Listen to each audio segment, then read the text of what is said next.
थाना भवन विधानसभा 2027 में इस बार कौन मारेगा बाजी? क्या बीजेपी रालोद सपा का खेल बिगाड़ेगी आजाद समाज पार्टी? आपको बता दें, उत्तर प्रदेश विधानसभा चुनाव होने में अभी समय बाकी है, लेकिन राजनीतिक हलचल पहले से तेज हो चुकी है।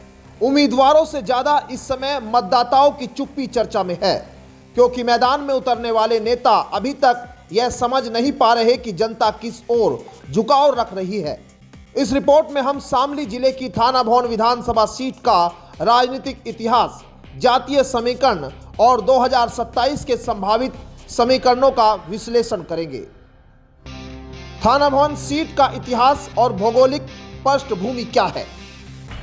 दरअसल थाना भवन विधानसभा सीट भौगोलिक रूप से बेहद रणनीतिक है।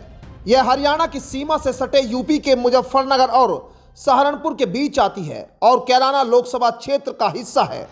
वर्ष 1967 के परिसीमन के बाद इस सीट पर 1974 में पहला चुनाव हुआ।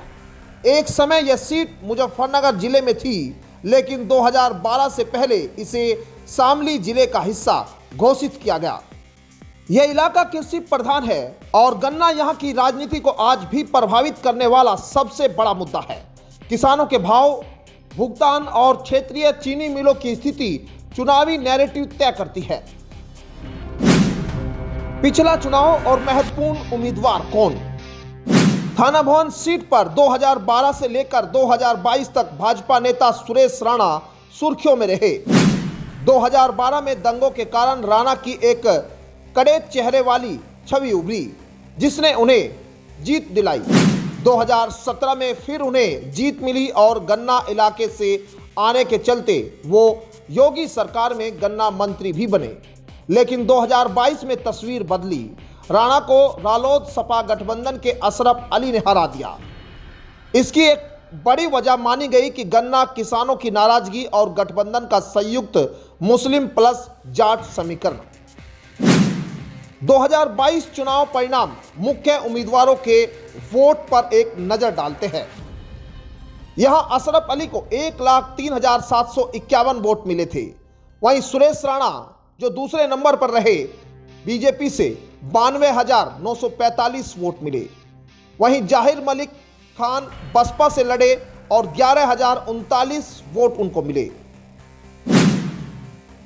इस सीट के 4 चुनाव पर नजर डाले तो अब तक कौन विधायक बने ये समझते हैं।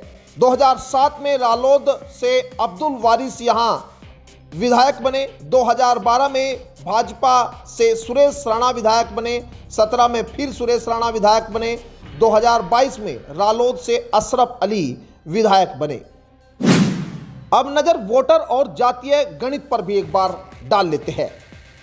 कुल मतदाता है 3,26,000 के आसपास। और जातीय आंकड़े की बात करें, जहां लगभग अनुमानित आधार पर राजनीतिक चर्चा से प्रचलित यह आंकड़ा है, जिसमें मुस्लिम 1 लाख के आसपास है और बताया जा रहा है कि इनमें भी राव समाज से 65,000 के आसपास मुस्लिम है। दलित 60,000 है, जिसमें जाट 42,000 है और सैनी समाज से 40,000 के आसपास है। कश्यप समाज लगभग 40,000 के आसपास यहां है। वहीं राजपूत समाज 20,000, ब्राह्मण समाज 14,000 और वैश्य 10,000 के आसपास बताया जाता है। इस समीकरण को अगर समझा जाए तो मुस्लिम प्लस दलित यानी 1,60,000 से अधिक बैठता है। इस सीट की राजनीतिक दिशा जो तय करने में ये 2 वर्ग निर्णायक भूमिका निभा सकते हैं। अब नजर 2027 के समीकरण और कौन कहां खड़ा है उस पर एक बार डालते हैं। दरअसल 2027 में यहां मुकाबला त्रिकोणीय से चतुर्कोणीय हो सकता है। बीजेपी से फिर सुरेश राणा मैदान में उतारे जाने की संभावना है, लेकिन ये गठबंधन में सीट शेयरिंग के ऊपर निर्भर करता है कि सीट रालोद भाजपा में किसके खाते में जाएगी। क्योंकि रालोद अब एनडीए गठबंधन में है, इसलिए मुस्लिम वोट कहां जाएंगे ये भी अपने आप में बड़ा सवाल है। वहीं समाजवादी पार्टी का अभी तक स्थानीय मजबूत चेहरा कोई सामने नहीं आया। वहीं आजाद समाज पार्टी से मौसम राव, जो राष्ट्रीय कार्यकारिणी के सदस्य भी है, उनकी एंट्री ने भी पूरे चुनावी खेल को बदल दिया है। क्यों हम ये कह रहे हैं कि ये चुनावी खेल बदल दिया गया है, तो एक बार वो भी समझते हैं।